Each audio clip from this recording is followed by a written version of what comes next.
সালামু আলাইকুম ওরহমতুল্লাহ। আশা করি আল্লাহ পাকের অশেষ মেহেরবানিতে সবাই ভালো আছেন। আলহামদুলিল্লাহ। মিজানুর রহমান আজহারি, আমরা জানি আজকে মিজানুর রহমান আজহারি যশোর যাচ্ছেন। বাংলাদেশের ইতিহাসে এরকম বিশাল আয়োজন, এরকম চমৎকার পরিবেশে চমৎকারভাবে ইসলামী কোনো প্রোগ্রাম হয়েছে বলে আমার জানা নাই।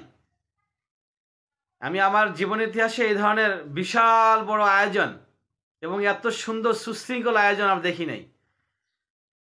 প্রতিদিনই আমরা দেখেছি যে এখান থেকে লাইভ প্রোগ্রামগুলো আসতো। ওয়াজ আরম্ভ হওয়ার আগে থেকে ওয়াজ কিন্তু চলতেছে, প্রতিদিন হয়, আজকে শেষ দিন। ওয়াজ হওয়ার আগেই এখানে কি কি পরিবেশ ছিল, কিভাবে বক্তারা আসছে, কিভাবে তারা ওয়াজ করতেছে, এগুলো নিয়মিত রিপোর্ট আমরা পাই। তো সেখানে মিজানুর রহমান আজহারি সাহেবের সবচেয়ে বড় দুশ্চিন্তা যেটা, সেটা ছিল হচ্ছে তার স্টেজে উঠা নিয়ে।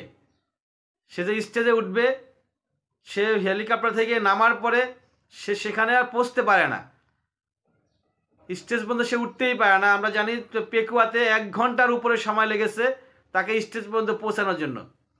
জনগণের এত মহব্বত, এত ভালোবাসা, এত আবেগ তাকে দেখার জন্য, সেটা উপেক্ষা করে 1 ঘন্টার সময় লেগেছে তাকে সেখানে পৌঁছতে। এবং সেখানে তাকে ইনজুরিতে পড়তে হয়। সে এভাবে চট্টগ্রামে সে ইনজুরিতে পড়ে না, কিন্তু পূর্ববর্তী সময় সে ইনজুরিতে পড়েছিল এবং সেজন্য সে অনুরোধ করেছিল, জাতির কাছে ক্ষমাও চেয়েছিল স্বল্প পরিসরে তাদেরকে আয়োজনের জন্য। তো এখন আমরা জানি রাজশাহীতে যশোরের প্রোগ্রামে এই ধরনের কোনো বেগ পেতে হবে না। কেন বেগ পেতে হবে না?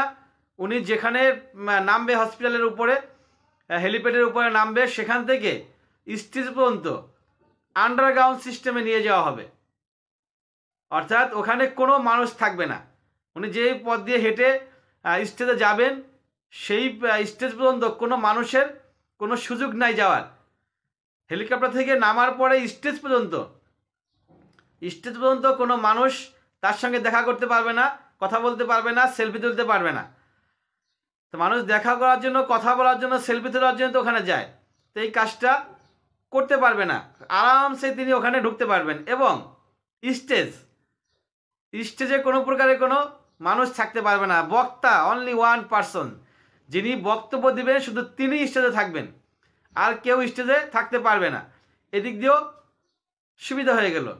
তার মানে এখন আর মিজানুর রহমান আজহারি কোনো ভয় নেই, সে আরামসে যশোরে যেতে পারবেন এবং আরামসে সেখানে প্রোগ্রাম করতে পারবেন।